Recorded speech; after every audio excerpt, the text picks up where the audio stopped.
Hey everyone, it's Mike Gumtow here with Big Bear Photography. Remember to like and subscribe to keep following my updates as I push the new content out. I've been busy over the last month or so just kind of putting together this prototype for this comic photo book that I've been working on, and it's starting to kind of come together. I got a prototype actually all set here. Here is kind of a self-printed prototype that I have, but it's coming along. So that was just printed out from my home printer, and it's not the best thing in the world from printing from my home printer. It's more for just printing documents. It's not an art printer by any means, but it's a starting point just to kind of see what we're working with. So I'm going to cover everything that went into this process and some of the other decisions I've made along the way, just to kind of keep everybody in the know of everything that's gone into it so far. It turns out it is a fair amount of work to put even a small sort of photo book or comic photo book as I'm trying to do together. So it'll be kind of interesting to kind of cover all the different steps, but mostly I wanted to do the prototype to, one, ensure the feasibility of the project. My plan is to kind of take photos as I normally do throughout the whole year and then kind of convert some of them into comics, create this type of photo comic book that I can share with friends and family at the end of the year. And that's a big undertaking, so I didn't want to spend a lot of time converting photos into comics if the book wasn't very feasible itself. I think it is very feasible. After putting the prototype together, it's definitely possible. It's just a little bit more effort than I initially anticipated, but that's okay. I really didn't mind doing a lot of the effort behind it. It's just, and honestly, doing a lot of this stuff over the course of the year will make it a little bit more approachable and easier to do. But that was the first reason why I wanted to do it, is the feasibility. Is it possible? And then I just kind of wanted to know just the general level of effort that it would take. Is this going to be, really intense? Is it going to require a lot of work to get this done by the end of the year, or if it's going to be really easy? It's definitely doable, especially over the course of the whole year. You can take time to do it, and it's not, if anything, the prototype was probably more of a rush to get out the door and to have something to see how feasible it would. So it's probably a lot more work putting the prototype together than it will be to put together the rest of the book throughout the year. But like I said, turns out it's a fair bit of effort, and as most things in life go, it is probably going to be a lot easier the second time through than it was the first time with the prototype, once you have a general understanding of the process and everything that goes into it. So I'm kind of excited now to kind of continue on and actually focus on getting some photos and putting this thing together over the next year. But the prototype itself, I did end up sending some printing out, so outsourcing the printing with a printing company. The one that I ended up using just as a test for the prototype is called Mixam, and I did that for a couple different reasons. One, I wanted to have a benchmark, so I wanted to know, if I get this done and printed by a company that specializes in this type of printing, what is the quality I'm going to get versus the quality of what I can get if I home print, right? This home print is somewhat of a benchmark. Like I said, it's not the best quality in the world. It's this is just on regular document paper. It's just a regular old inkjet document printer that this came out of, but nonetheless, it's a benchmark that I can prove how much better the quality is versus something I could print at home. I'd still want to compare this to, like an art printer, like an actual printer made for printing photos and artwork, but that's to come in the future here as a next step. I also kind of wanted to have a general idea of cost comparison between the two options. And again, this is really fuzzy kind of napkin math, but I suspect, based on doing some preliminary research, that the cost comparison is about it's about half as expensive to self-print versus outsourcing it. So if you are printing these out yourself on an art printer, that's a budget-friendly art printer and has high quality paper products, so you're going to need to use like photo paper to actually print these out if you want something super high quality. But I suspect the cost is going to be about half as much. So to print these out, I got 10 of these prototype books that I had printed through the printer. I will, when I get those back, I'll probably, I'm going to keep a few for myself just for marking up and making notes, and then I have a few that I'm going to send out to some close friends that I just want to get some feedback off of. But yeah, I think those came out to be about $4 per booklet. That was just ordering 10. If you order more, you could probably lower the cost a little bit, but in general, you're looking somewhere between probably like $3.50 and $4 per booklet, unless you're really starting to print out a high amount of volume. That's not my case. I'm never going to be printing out more than 50 to 100 of these max, and that would be really, really on the high side at 100. So about $4 per booklet, maybe $3.50 best case scenario. To print one of these off through a art printer, I think would probably be more in the $2 range. So it is quite a bit cheaper, but you also have to kind of consider the time versus the manual labor, right? Sending this thing off to a professional printer is not a lot. It's not that hard. It's very, very easy, especially with the printer that I use. I thought it was very straightforward, very easy to do. Really, really enjoyed that process. And I'm going to save, $2 a booklet. Sounds significant when you say you could save half the cost, but when you kind of add up how much time you have to put into printing each booklet, some people mentioned that using an art printer and printing a similar style, their own comic book essentially, was taking them 15 to 20 minutes per booklet to print it manually through an art printer. And you start extrapolating that cost across maybe printing 50 of these things, and that amounts to about 17 hours of effort, all for maybe about $100 savings. So I'm not so sure that manually printing these is going to be the best idea. I'm still going to test it out. I'm still going to try that. No matter what the outcome is, I still think there's some advantages to having a nice art printer. So I'm not like concerned about buying this art printer and then not using it, because I will use it for plenty of other things. I'm constantly taking really nice pictures and working on stuff that I definitely would use to print out on a higher quality printer. But I'll still give it a test and see what the process looks like manually printed versus getting this outsourced, and then have the comparison. But that's, like I said, that will be kind of the next video that I release on this process. But to kind of cover the steps of the prototyping, what I basically had to do is I had to first identify what the printer company was that I was going to use. So I ended up using Mixam, because let me just jump to small mode here. I ended up using this company called Mixam. They specialize in printing books and magazines or comic books, marketing kind of solutions. They were a company that when I did some research, they came up a handful of times from various people that said look into them. There were some other companies that they mentioned too. I just ended up going with this one based on basically some reviews, just kind of seeing what the process looked like. I like their, you could get a very upfront cost estimate from them very quickly, and I like that. Some of the other companies was more difficult, or it didn't feel like as good of a user experience. This one felt like it was pretty straightforward. Easy to understand pricing, easy to understand how the process worked, lots of resources that they have available on their site. And I should also mention, I'm not like an affiliate for them. I'm not getting paid for them for this. I am purely just saying I'm trying out this service. I don't know what the quality is going to be like when I get it back, but I'm trying this company. We'll see what the results look like.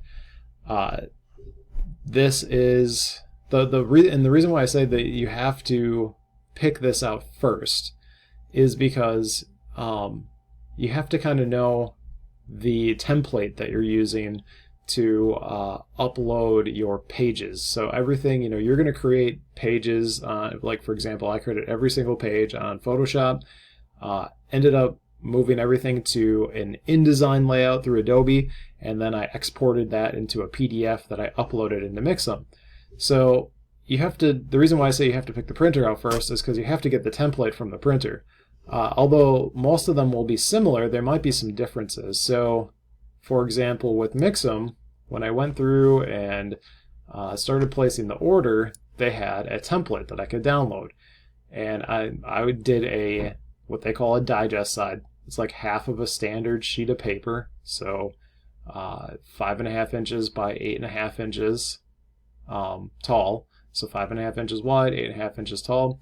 And this template tells me what I have to set everything to. So the page size is your 5.5 by 8.5. There's a bleed area of 0.13 inches. That's 1/8 of an inch. And then they call this their quiet zone. So about, your 25 or a 1/4 inch all the way around your edge has to be treated as a quiet zone, just in case something could potentially get cut in that zone. So you have to be careful about what you put there. The bleed zone is up here in this teal area, and that is the area they anticipate to cut out. So it's beyond the 5.5 and the 8.5. So your actual, dimensions end up being, you add 1/8 of an inch all the way around the perimeter in your design to bleed over, because that's the part that's going to get cut. And you don't want to have like a white rimmed edge. For example, on this, if I go back to full screen mode here, if I can, on this copy, for example, you can see there is this white edge that goes all the way around it. I did not cut this off. If I wanted to, if I don't have a paper cutter lying around, but if I had a paper cutter, I could cut off that white edge, or actually I'd have to cut over the white edge a little bit, and that's kind of what they're calling that bleed area, basically, an area that's going to get cut out. Because I'm printed this on a home printer, I can't do borderless printing. On a nice art printer, you could do borderless printing and then still kind of cut the edges a little bit, and you'd get a better result than what I could get with this. But just to kind of show you what that looks like and why you got to think about that.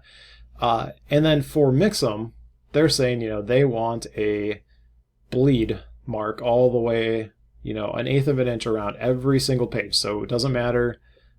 They don't care about the like the inside bindings or anything. They just want everything to have 1/8 inch bleed. And I question on how well that's going to turn out, but I assume they know what they're doing, and that they will kind of account for all that when they're putting it together. I'll talk about why I found this whole process a little bit confusing near the end. I'm going to discuss some of the challenges I faced, but all in all, this, going through with them, they provided a lot of information. They probably provided a lot of information I never even read that I probably should have. But this template was really useful to use, because ultimately that's what I had to use when I went into Photoshop. So after I identified my printer, I went through, I set up the order, I figured out exactly what I was going to have to do from a template perspective, and then I was able to start putting the pages together, designing each page one by one. And that, I put some notes together, and I had, this is what my cover is going to be, this is what my inside cover is going to be, this is what page 1, 2, so on and so forth. Planned out every single page on what I wanted to put. In general, it wasn't like, always perfect, but just a general idea of what topics I was going to cover, what subjects, what photos I want to convert to comics on each page. And then from there, I started designing out every single page. And that was a really fun part of the process. I really enjoyed that probably the most, was going through and actually creating the pages in Photoshop. But you can see why it was important to know the printer, so that I had the template to know what the actual canvas size needed to be. So, for example, if I go up here and I look at my canvas size for these pages, I have a canvas size of 5.75 by 8.75 to account for the bleed. So, I have 1/8 inch of bleed around every single edge here, essentially. And it becomes a little bit more obvious if I were to put the grid on here.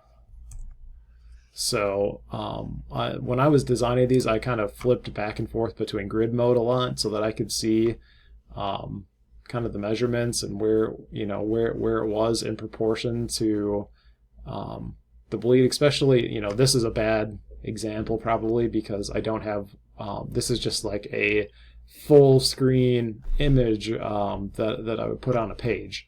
But if I go to one of these other pages, like right here where I have a border, it becomes a little bit more useful to know in the grid mode. So here I can see, I'm about, so when they start talking about the quiet zone, I'm getting really close to that quiet zone right here on this edge. Down here you can see the bottom tail of this egret is going on over into the bleed. Some of this is going to get cut off. If I look up top here, I think I'm probably safe, but I'm kind of in that quiet zone. So that's why it's really important to know what that template is and kind of use your marks as you're designing your page. But this process was actually, once you knew what the canvas size needed to be, it was very easy to do. Then I just went through and designed the pages, one by one. I picked what pictures that I converted to comics and then just sort of, found a layout. There were a few things that I had to do before, I could just start building these pages out. Two of the things that I did is, one, I got a couple things that I ended up kind of purchasing. Two things from Etsy. One was this brush set. If you look over here, this 170 comic storyboard brush set. So I picked out this. It's a brush set. It has a lot of these like sort of brush patterns. Like you can see that little bit of pinstriping behind this box right here where it says egrets. That's one of these brushes. I could do different things with, if I went to like right here where it have like kind of this comic sort of speech bubble rendering or whatever, or action bubble. This is one of those brush set stamps essentially. So I got one of those. It was just available from an Etsy seller. There might be a better spot to get them than Etsy. That's just where I found the best spots to get this kind of stuff. And then I also got some patterns. So some of these I used like a background pattern. I don't know that I have a good example. Oh, this is a good example, the egrets one. So this kind of like marbled look in the background, this is a pattern. And you can see over here, I have these comic book patterns, and there was a whole bunch of them. This was dirt cheap. The brush set and the background patterns, I think I paid less than $10 for both. And you get, many different background patterns to choose from, all these different brushes, all ready to go. I'm a big fan of, having a framework to work in. I guess that's the software developer side of me a little bit and the web development side of me a little bit.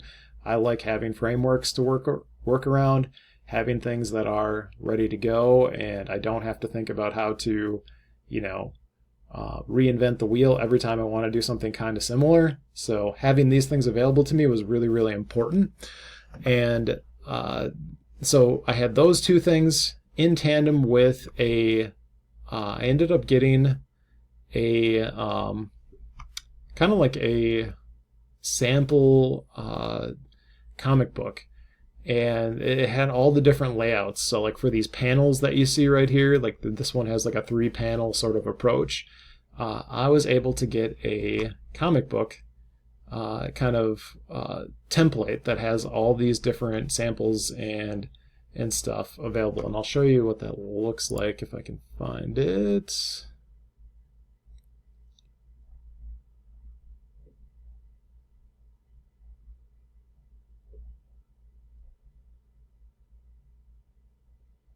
Give me one moment here. Okay, I found it. I didn't have it loaded, so I apologize for that. But this is kind of what it looks like. So there's just kind of the base background, the canvas size on this. I had to edit it a little bit. The one that I got wasn't the right size, in terms of the canvas size, but you can see I went through and I made this to be 5.75 by 8.75 to account for that 1/8 inch bleed all the way around the edge. And then I just went through and I kind of converted the panels. So if I click on the one panel layer, I can see what, there's just a single box, but you can kind of play around with all these different things that are available. If you wanted to see what's available for, the 2 panels, there are 2 panel designs. There are, 3 panel designs, 4 panel designs, 6 panel, all the way up. I think they go up to like 10 different panels. Now I never use a 10 panel design, but it's kind of cool that they're available. But this was a really useful tool for me to start thinking about, okay, so I got 3, if I go back to the egrets example, or even this bald eagle example, I had 3 different bald eagle pictures that I converted to comics that I wanted to share. So for this, it was really useful to look at, okay, what are the 2 panel designs that are available, and I could kind of adjust them and move them around a little bit. But this worked really, really well. Same thing for, the egrets. I had 3 different egret pictures that I wanted to share as comics. So I looked at, the kind of the 3 panel designs that are available and kind of, put this together. So that was a really fun part of this process, was after I kind of had all the, the framework and the template laid out of what I was going to use to create, then I could go through and start, really playing around with this stuff and having fun with, like with what I did here with having some of the egrets kind of hang over the edges of the panels, and that kind of stuff was a lot of fun for me anyway. I really enjoyed this part of the process a lot. So that was a good part of it.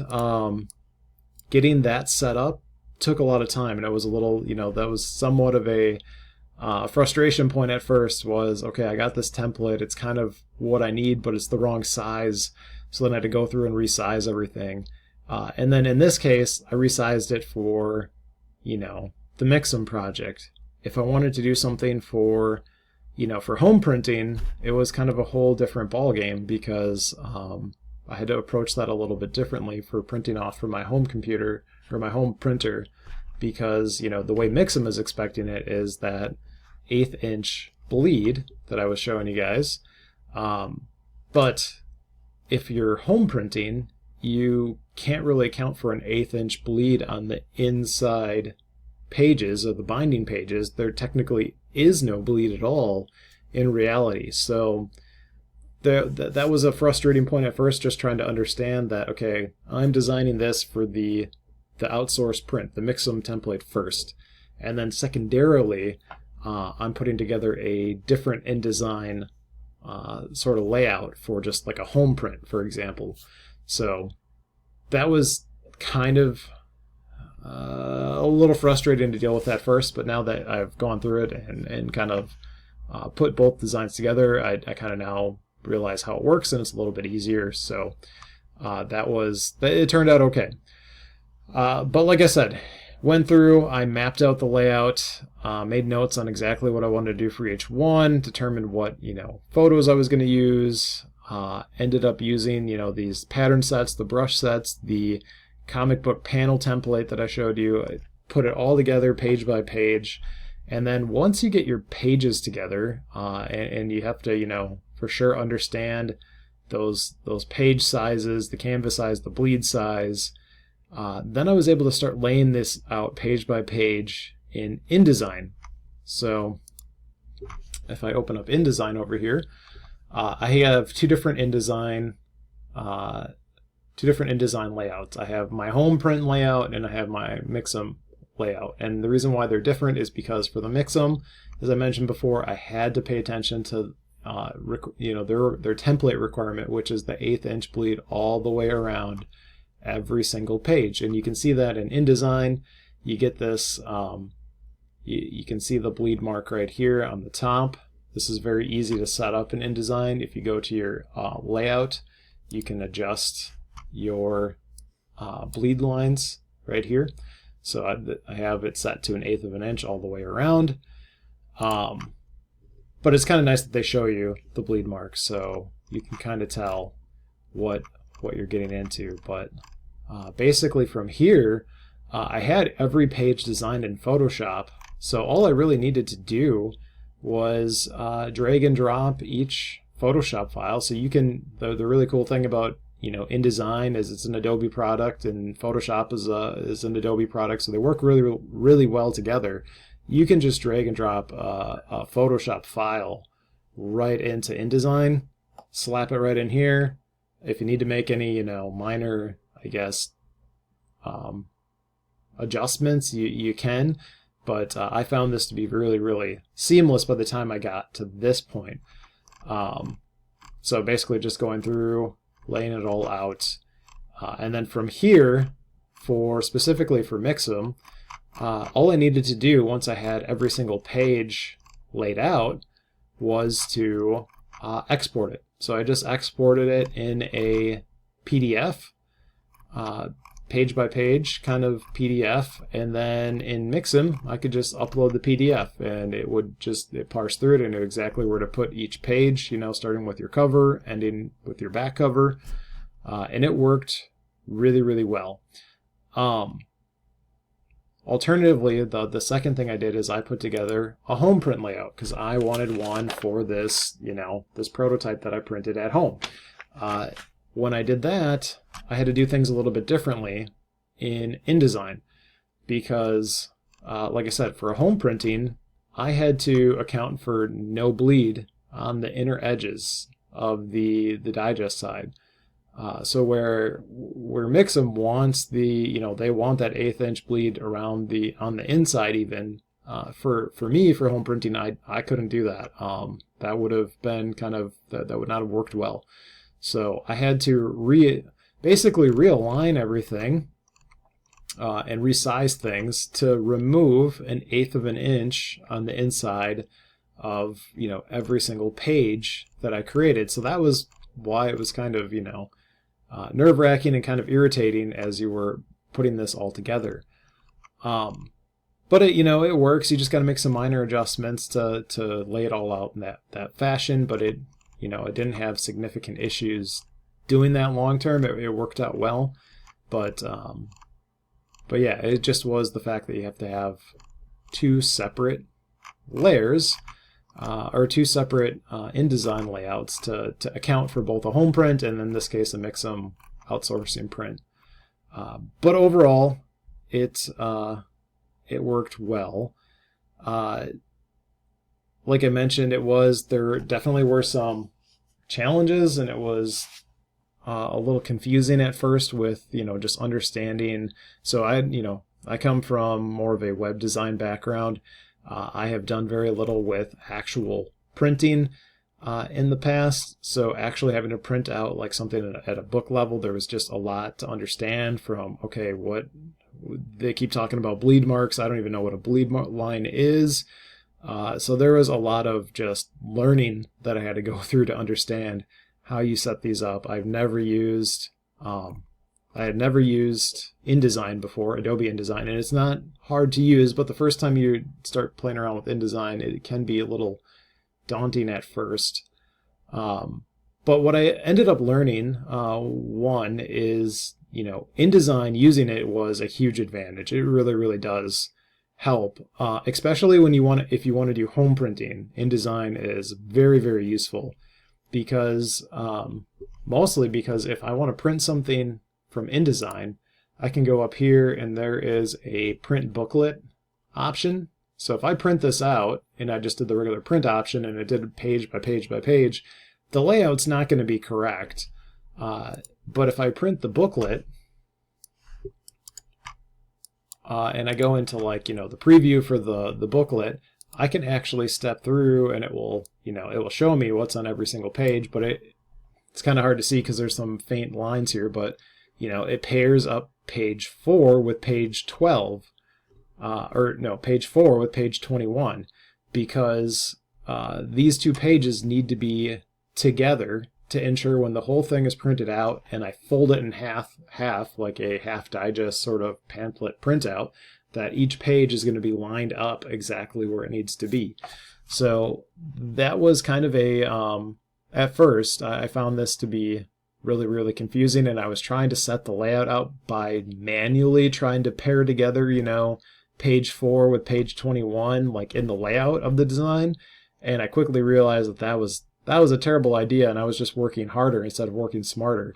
InDesign accounts that you just want to lay it all out chronologically in order, you know, page, you know, cover, page 1, 2, 3, 4, 5, 6, you know, so on and so forth.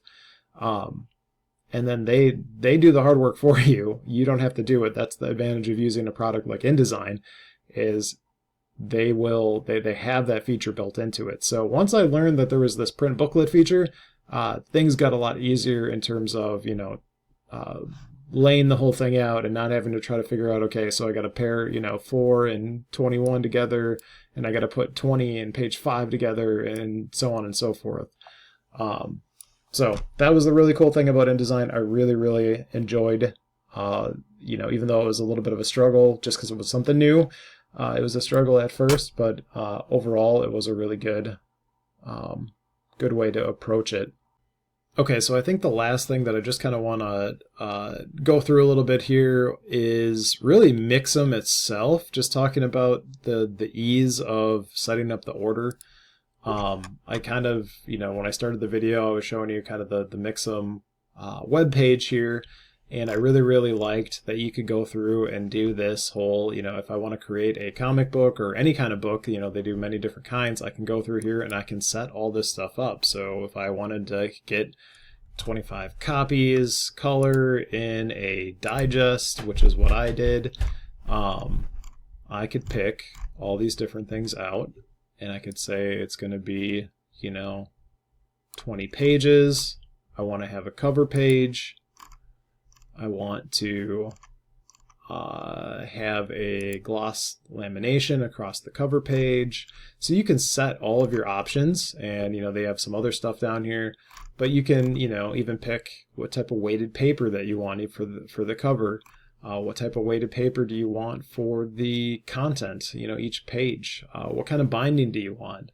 You can pick all that kind of stuff out, and it will tell you what the cost is going to be, right? So if I want to get 25 prints, in this case, it's going to be about $100, you know, and then you can do your shipping right away. So my zip code is Oshkosh, Wisconsin. I can get an estimated shipping charge. It's going to cost me, you know, about $4 to ship it to my house if I do standard United States Postal Service. I really, really liked the upfront part of this, where it was just easy to know, okay, this is how much it's going to cost to get X amount of prints based on these options.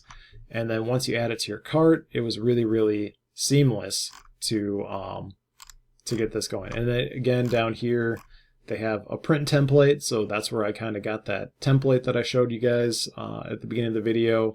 You can download that here. It tells you exactly what your bleed margins need to be. They even have this print on demand option. Haven't really looked too deep into that, but I think that's kind of a cool idea. If you wanted to offer this from like a web page or something like that, you could basically set it up on an account here through Mixam, and then somebody could order it, and basically they will print it and they will ship it out. So almost like a print on demand sort of service to your customers if you wanted to do something like that. So thought that was kind of cool too. But overall, the ordering process, you know, here's the order that I set up. You know, after I submitted the order, I ended up uploading the artwork. So this was really just a PDF that I exported out of InDesign, and then basically you just it uploads it. It automatically placed everything. You know, you have to go through and kind of make sure that the layout looks correct and everything to you. But after you do that, you can see it here. You can even view it through like a kind of page by page sort of style. So if you just want to have a general idea of how this will look,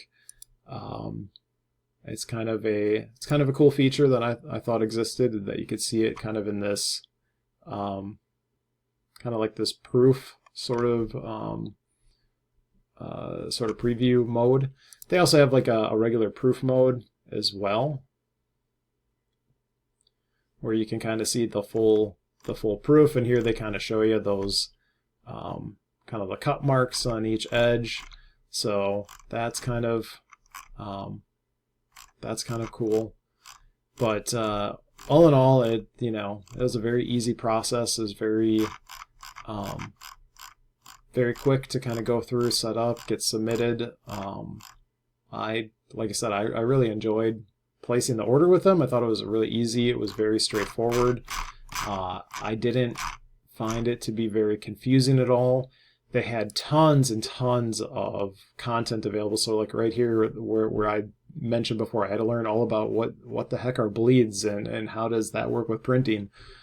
They got lots of documentation in here to explain exactly what all that stuff is, and just a number of resources for you if you want to print with them. So I really appreciated that. And again, like I said, I'm not like an affiliate of this company. I can't tell you if the quality of what I'm going to get back is going to be good or bad, or that's to be determined yet. But my first experience of just putting in the first order with them has been really, really positive, and I really enjoyed the experience. I thought it was easy. So hoping that the quality is good with the result I get shipped back to me, and that I'm happy with it. And I definitely wouldn't hesitate to probably use them again, but we'll see. I don't want to put the cart in front of the horse here yet on that front. But all in all, like I said, good. Seems good. Very, very easy to get the order out there. Lots of information provided, and I would not hesitate to use them. Hopefully, will not hesitate to use them in the future once I get the results shipped to me. Right now, it's in production, and I don't think it'll be shipped out for maybe in another week or so. So it's not the fastest. You can do priority shipping, and they will prioritize your order first, but it is kind of expensive to do priority shipping and priority processing by the company, which no, I don't really fault them for that. For sure, if you're gonna bump yourself up in the queue, you should have to pay for that. So I'm waiting it out just for these prototypes. Then I'll do another. My plan is to do another video here when I get the prototype back, just to kind of cover what I thought of the prototype, the quality, and then how does it stack up? Would I use them again? Also might cover some of the feedback. Like I said, I wanted to send out a few of these to some close friends and get some feedback on maybe what I could think about doing differently for the end result, for the upcoming one that I want to do for the end of the year. So that's kind of the other thing that I might want to focus on for a future video as well. Just kind of covering what the prototype book, how it turned out, how I felt about it, what I could add into the process to do it a little bit differently for the next time I have something printed. Beyond that, really, we're just kind of at next steps here. So next steps in this process or this project is basically just doing some printer research. So I mentioned the wanting to pick up an art printer or a photo printer so that I could potentially print some of this stuff out myself. I am started to do some of the research on this. I've narrowed it down. It's probably between, realistically, I think it's down to between two different printers. I'm looking at, it's the Epson ET8550 or the Canon Pro 1100. So those are the two printers I'm looking at. One is a little bit more budget friendly. The other one should be superior on paper. The Canon 1100 is a very, very good printer in terms of specs and that sort of thing. But kind of weighing some key differences, and I'll try to cover that in a future video as well before I end up actually purchasing one and starting to do some of my own prints as well. mention this, but I want to review the quality of the return prototype books I get from Mixam and talk about potentially any feedback items that I want to incorporate into the future photo book that I do for the end of the year. And then really it's just about getting out there and continuing to get some pictures, some stuff that I want to share over the next year. So this has been a really good time of the year to do the prototype because quite honestly, it's the middle of winter in Wisconsin, and there's just not a whole lot to take pictures of yet. You know, there's always stuff to get the camera out on, but a lot more opportunities coming up here in the near future with spring migration right around the corner for birds. You know, just you get a lot more opportunities as soon as the weather turns and the grass starts greening up and everything starts returning back from migration.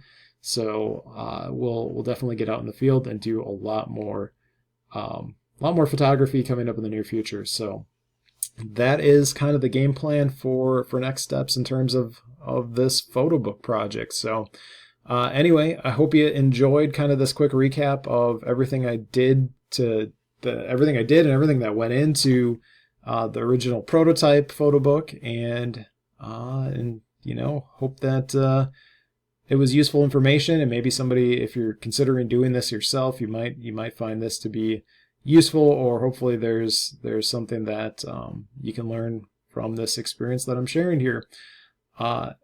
Anyway, thanks for tuning in, and again, if you're interested in future updates on this project or anything else that I might do in the future for photography, feel free to subscribe or like the video.